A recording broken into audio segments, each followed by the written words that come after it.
ولكن رسول الله وخاتم النبيين وكان الله بكل شيء عليما إن الله وملائكته يصلون على النبي يا أيها الذين آمنوا صلوا عليه وسلموا تسليما اللهم صل على النبي الأمي وآله وأصحابه صلى الله عليه وسلم صلاة وسلاما عليك يا سيدي يا سيدي يا رسول الله الصلاة والسلام عليك يا سيدي يا حبيب الله۔ آقا کریم رؤوف الرحیم علیہ افضل الصلاۃ والتسلیم نے ارشاد فرمایا، من صلی علی واحدۃ صلی اللہ علیہ عشرہ۔ حضور نے فرمایا کہ جو بندہ مجھ پر ایک مرتبہ درود پاک پڑھتا ہے، اللہ رب العزت اس پر اپنی 10 رحمتوں کا نزول فرماتا ہے۔ صلو علی الحبیب صلی اللہ تعالی علی محمد صلی اللہ تعالی علیہ وآلہ وسلم۔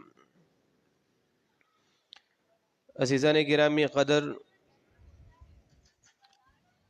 میرے مدنی آقا مکی آقا صلی اللہ تعالی علیہ وآلہ وسلم کا فرمان ہے، حضور نے ارشاد فرمایا، من حفظ علی امتی 40 حدیثا فی امر دینہا بعثہ اللہ فقیہا وکنت لہ یوم القیامت شافعا وشہیدا، او کما قال علیہ الصلاۃ والسلام۔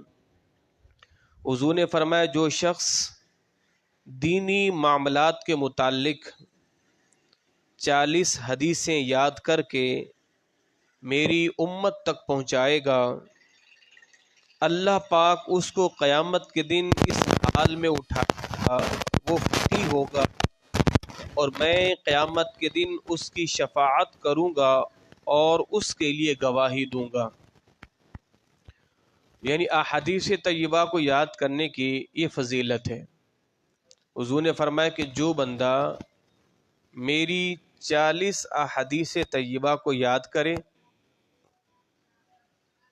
اور انہیں یاد کر کے امت تک پہنچائے، تو حضور نے فرمایا میں ایسے امتی کی شفاعت کروں گا اور میں ایسے امتی کے لیے گواہ بنوں گا۔ یعنی کتنی بڑی سعادت کی بات ہے کہ حضور کے 40 فرامین، حضور کی 40 احادیث طیبہ کو یاد کرنا، یاد کر کے امت تک پہنچانا، اس کو بھی یہ اعزاز ملے گا۔ اور جو بندہ حضور کی 40 احادیث طیبہ کو چھپوا کر، یعنی حضور کے 40 فرامین کو چھپوا کر اس کا اردو ترجمہ کروا کر اگر لوگوں میں بانٹتا ہے، تو میرے مدنی آقا صلی اللہ تعالی علیہ وآلہ وسلم بھی اس کے لیے شفاعت کروائیں گے۔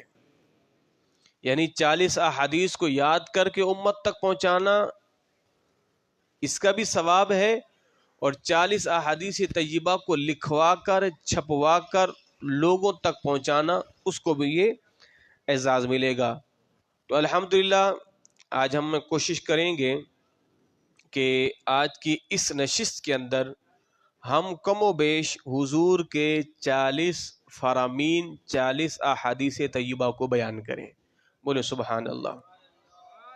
ہاں، تاکہ حضور کی حدیث کی یہ جو برکت ہے اللہ ہمیں بھی عطا فرمائے۔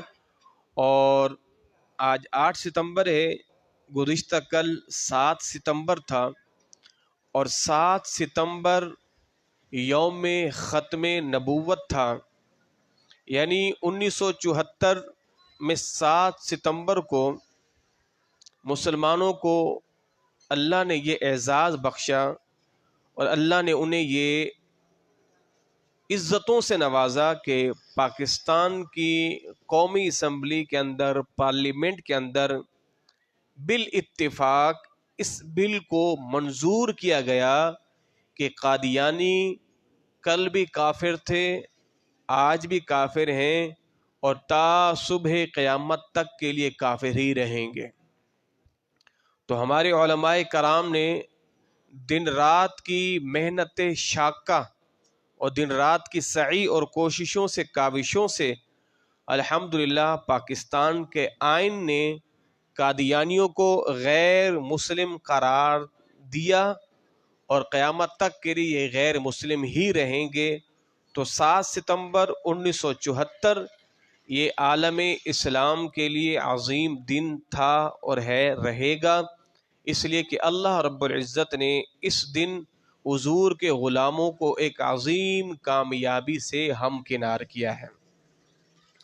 اب حضور کی ختم نبوت کی بات ہے، تو میں نے آج یہ نیت کی ہے کہ آج کی اس نشست کے اندر ہم اللہ کے نبی صلی اللہ تعالی علیہ وآلہ وسلم کے ان 40 فرامین کو، حضور کی ان 40 احادیث طیبہ کو آج کے درس میں، آج کے سبق میں بیان کریں گے، کہ جن میں میرے آقا حدیث طیبہ نبی کریم صلی اللہ تعالی علیہ وآلہ وسلم نے ارشاد فرمایا، یعنی بے شک میری اور مجھ سے پہلے انبیاء کی مثال اس شخص کی طرح ہے کہ جس نے ایک عمدہ اور خوبصورت عمارت بنائی، مگر اس کے کونے میں ایک اینٹ کی جگہ چھوڑ دی۔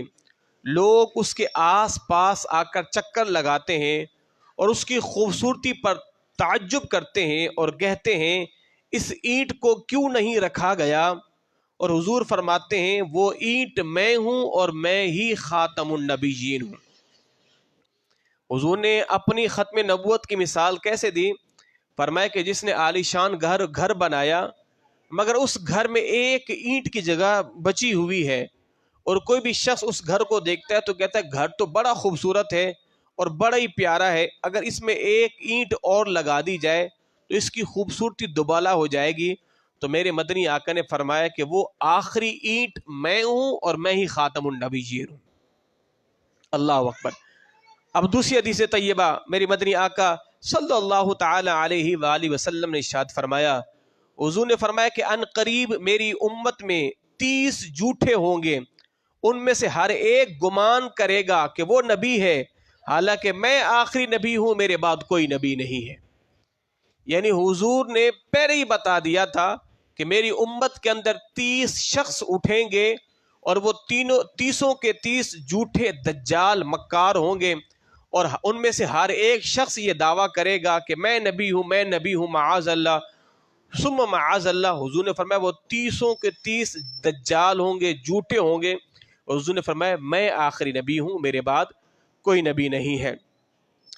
تیسری حدیث طیبہ میرے پیارے آقا صلی اللہ علیہ وسلم سے ارشاد فرمایا، حضور نے فرمایا بے شک رسالت اور نبوت ختم ہو چکی ہے، میرے بعد نہ کوئی رسول ہوگا نہ کوئی نبی۔ مجھ پر رسالت اور نبوت ختم ہو چکی ہے، نہ میرے بعد کوئی رسول ہے اور نہ ہی میرے بعد کوئی نبی ہوگا۔ اللہ اکبر۔ چوتھی حدیث طیبہ میرے مدنی آقا صلی اللہ تعالی علیہ وآلہ وسلم نے ارشاد فرمایا، مجھے انبیاء کرام پر 6 چیزوں سے فضیلت دی گئی ہے۔ پہلی چیز حضور نے فرمایا کہ اللہ نے مجھے جامع کلمات دیے۔ دوسری چیز فرمایا کہ کفار پر رعب طاری کر کے میری مدد کی۔ اور تیسری چیز اللہ نے میرے لیے مال غنیمت کو حلال کر دیا۔ اور چوتھی چیز فرمایا کہ اللہ نے میرے لیے ساری زمین کو پاک کر کے نماز کی جگہ بنا دی۔ اور پانچویں چیز فرمایا کہ مجھے تمام مخلوق کی طرف رسول بنا کر بھیجا گیا ہے۔ اور چھٹی چیز حضور نے فرمایا کہ مجھ پر نبوت کو ختم کر دیا گیا ہے، مجھ پر نبوت کو ختم کر دیا ہے۔ تو اللہ کے نبی نے یہاں پر 2 چیزیں گنوائی ہیں، بنیادی طور پر 6 چیزیں، ان میں سے 2 چیزیں، ایک تو یہ کہ حضور نے فرمایا کہ اللہ نے میرے لیے مال غنیمت کو حلال کیا ہے۔ مال غنیمت کیا ہوتا ہے؟ مال غنیمت یہ ہوتا ہے کہ کفر اور اسلام کی جنگ ہوتی ہے، وہ مال مسلمانوں کے ہاتھ لگ جاتا ہے تو اسے مال غنیمت کہتے ہیں، اور وہ مسلمانوں کے لیے حلال ہے۔ مگر حضور سے پہلے 1,24,000 کم و بیش پیغمبر جو آئے، ان کے لیے مال غنیمت حلال نہیں تھا. ان کے لیے کیا ہوتا تھا کہ وہ مال غنیمت کو جمع کر کے بیچ میدان میں رکھتے اور آسمان سے آگ آتی اس سارے مال کو کھا کے چلی جاتی تھی. جبکہ اللہ نے اس امت پر مال غنیمت کو حلال کر دیا ہے، اس امت پر آگ نہیں آتی اس مال کو کھانے کے لیے، نمبر ایک. اور حضور نے ایک چیز یہ گنوائی کہ اللہ نے میرے لیے ساری زمین کو مسجد بنا دیا ہے. جبکہ گزشتہ امتوں پر کیا تھا کہ گزشتہ امتیں اپنی عبادات فقط اس جگہ پہ کرتے تھے کہ جو جگہ ان کے لیے عبادت کے لیے مختص تھی.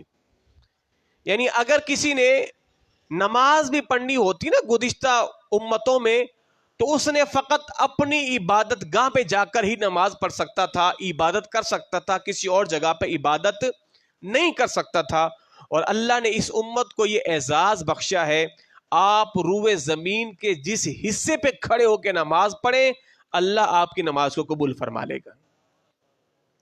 تو اللہ نے یہ اعزاز حضور کے صدقے اس امت کو عطا کیا ہے. یعنی آپ یوں تصور کریں، آپ مسجد سے دور ہیں، نماز کا وقت ہو گیا ہے اور آپ دوڑے چلے آ رہے ہیں مسجد کو، نماز کا وقت نکل گیا تو آپ کی نماز نکل گئی. مگر اللہ نے حضور کے صدقے یہ ہمیں اعزاز بخشا، آپ کہیں پر بھی ہیں، نماز کا وقت ہو گیا ہے، وہیں پر مصلی بچھائیں، وہیں نماز پڑھ لیں، آپ کے لیے اللہ نے اس جگہ کو مسجد بنا دیا ہے. اللہ اکبر. تو میرے مدنی آقا صلی اللہ تعالی علیہ وآلہ وسلم کا 5واں فرمان، حضور نے فرمایا اپنی صحابہ کرام سے کہ تم اس بات پر راضی نہیں کہ تم کو مجھ سے وہ نسبت ہے، بلکہ میرے مدنی آقا صلی اللہ علیہ وسلم نے یہ جناب مولا کائنات سے فرمایا تھا.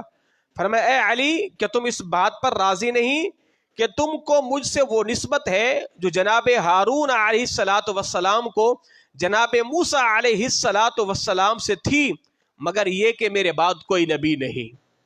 میرے مدنی آقا صلی اللہ علیہ وسلم غزوہ تبوک کے موقع پہ جب سرکار گئے تو جناب مولا کائنات کو مدینہ طیبہ میں حضور اپنا والی، اپنا نائب بنا کے گئے. تو جناب مولا کائنات عرض گزار ہوئے، بندہ نواز آپ مجھے عورتوں میں اور بچوں میں چھوڑ کے جا رہے ہیں، آپ مجھے اپنے ساتھ جانے کی اجازت نہیں دے رہے. تو حضور نے فرمایا اے علی تم دل برداشتہ کیوں ہوتے ہو؟ تمہاری میرے ہاں مثال وہی ہے کہ جو ہارون کی مثل موسیٰ کے ہے.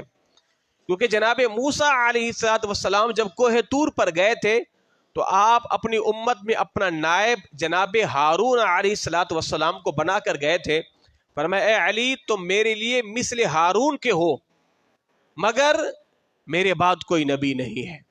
یعنی جناب ہارون بھی نبی تھے، جناب موسیٰ بھی نبی تھے، مگر تم میرے لیے مثل ہارون تو ہو مگر میرے بعد کوئی نبی نہیں ہے. اللہ اکبر. اب سنیے میرے مدنی آقا صلی اللہ علیہ وسلم کا 6واں فرمان. حضور نے ارشاد فرمایا بنی اسرائیل کا نظام حکومت ان کے انبیاء کرام چلاتے تھے، جب بھی ایک نبی جاتا تو اس کے بعد دوسرا نبی آ جاتا تھا، اور بے شک میرے بعد کوئی نبی نہیں ہے. یعنی انبیاء کرام بنی اسرائیل میں ایک نبی کا اگر وصال ہوتا اللہ دوسرا نبی بھیج دیتا، اگر اس کا وصال ہوتا اللہ تیسرا نبی بھیج دیتا. مگر حضور نے فرمایا کہ وہ تو بنی اسرائیل کے انبیاء کرام آتے رہتے تھے، ایک کے بعد دوسرا، دوسرے کے بعد تیسرا. حضور نے فرمایا سنو قیامت تک میرے بعد کوئی نبی نہیں آئے گا، میرے بعد کوئی نبی نہیں آئے گا. اللہ اکبر اللہ اکبر. میرے مدنی آقا صلی اللہ تعالی علیہ وآلہ وسلم کا فرمان طیبہ ہے. حضور نے کیا ارشاد فرمایا؟ حضور نے ارشاد فرمایا اپنے صحابہ کرام سے اے میرے صحابہ کیا تم اس بات پر راضی نہیں ہو کہ میری امت تو اٹھنے میں آخر میں ہے. یعنی حضور نے فرمایا اے میری امت تم سارے نبیوں کے بعد تمہارا اٹھنا ہوا ہے. یعنی ہمارا اٹھنا تو یعنی آنا تو دنیا میں آخر میں ہے، مگر قیامت میں اٹھنا ہمارا سب سے پہلے ہوگا. اور حضور نے فرمایا کہ قیامت کے دن اللہ رب العزت سب سے پہلے جس امت کو جنت کا داخلہ عطا فرمائے گا وہ امت محمدی ہوگی، وہ امت محمدی ہوگی. اللہ اکبر اللہ اکبر. میرے مدنی آقا صلی اللہ علیہ وسلم نے ارشاد فرمایا فرمایا بے شک میں سب نبیوں میں آخری نبی ہوں اور میری مسجد آخری مسجد ہے۔ حضور نے فرمایا کہ محمد عربی صلی اللہ علیہ وسلم کے بعد نہ کوئی نبی پیدا ہوگا نہ کسی نبی کی اور مسجد بنے گی۔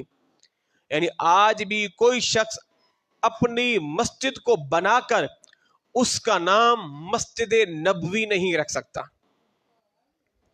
مسجد یعنی آپ مسجد حرام رکھیں، مسجد اقصی رکھیں، مگر کوئی شخص اپنی مسجد کا نام مسجد نبوی نہیں رکھ سکتا، کیونکہ یہ حضور کی مسجد ہے اور یہ آخری مسجد ہے۔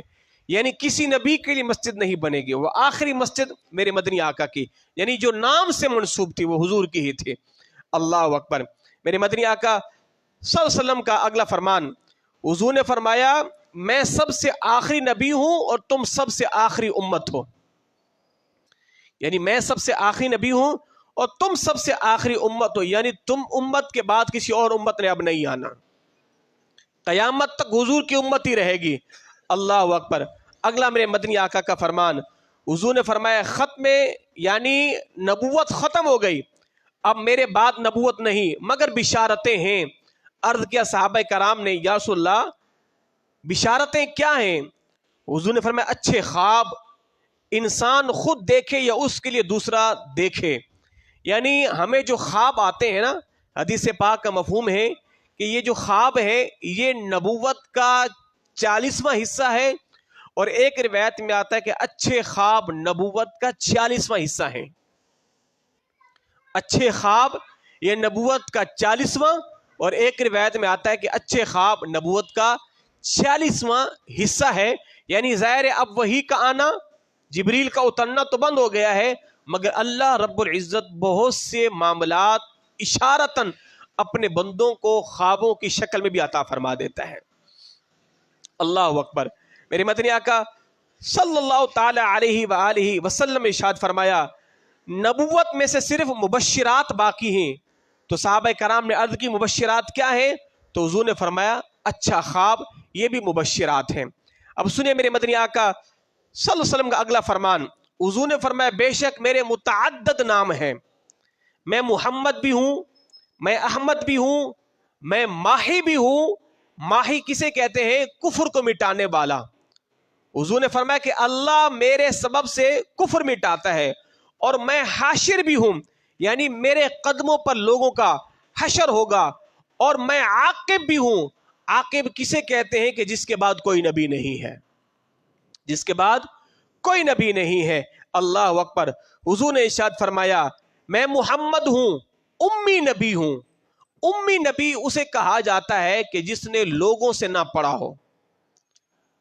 آج جسے کچھ لوگ ان پڑھ کہتے ہیں، ہم کہتے ہیں نہیں، حضور ان پڑھ نہیں تھے، حضور پڑھے لکھے تھے، حضور پڑھے لکھے۔ امی اس معنی میں ہے کہ حضور نے لوگوں سے نہیں پڑھا تھا، حضور کو اللہ نے پڑھایا تھا۔ تو جب جناب جبریل نے حضور کو غار حرا میں کہا تھا اقرا، حضور نے فرمایا ما انا بقاری، میں پڑھنے والا نہیں ہوں۔ تو اس سے یہ مراد نہیں ہے کہ میں پڑھا لکھا نہیں ہوں، ہرگز اس سے مراد یہ نہیں ہے۔ تو حضور امی تھے، امی اس لیے کہ حضور کو کسی شخص نے پڑھایا نہیں تھا۔ اس لیے آج بھی اس معاشرے کے اندر اگر کوئی کسی سے پڑھتا ہے تو پڑھنے والا جس سے پڑھتا ہے وہ اس سے افضل نہیں ہوتا، پڑھانے والا افضل ہوتا ہے، پڑھانے والا افضل ہوتا ہے۔ میرے رب کو یہ بات گوارا نہ تھی کہ کوئی میرے نبی کو پڑھائے، کوئی میرے نبی کو پڑھائے، یہ بات میرے رب کو گوارا نہ تھی، تو اللہ نے اپنے نبی کو خود پڑھایا ہے، اللہ نے اپنے نبی کو خود پڑھایا ہے۔ جبکہ سرکار نے کسی سے لکھنا پڑھنا بھی نہیں سیکھا تھا، مگر اللہ نے علم عطا فرمایا، اور حضور خود صحابہ کرام کو املا کروایا کرتے تھے، اور حضور ان کی تحریروں میں غلطیاں بھی نکالا کرتے تھے۔ حضور فرماتے تھے کہ اس لفظ کو یوں لکھو، اس لفظ کو یوں لکھو، اس لفظ کو یوں لکھو۔ تو گویا کہ سرکار نے لوگوں سے تو نہیں پڑھا تھا، حضور کو اللہ نے خود پڑھایا تھا، حضور کو اللہ نے خود پڑھایا تھا۔ تو جب ہی میری مدنی آقا نے کیا فرمایا، میں ماہی ہوں، یعنی اللہ میرے سبب سے کفر مٹاتا ہے، میں حاشر ہوں اور میرے قدموں پہ لوگوں کا حشر ہوگا۔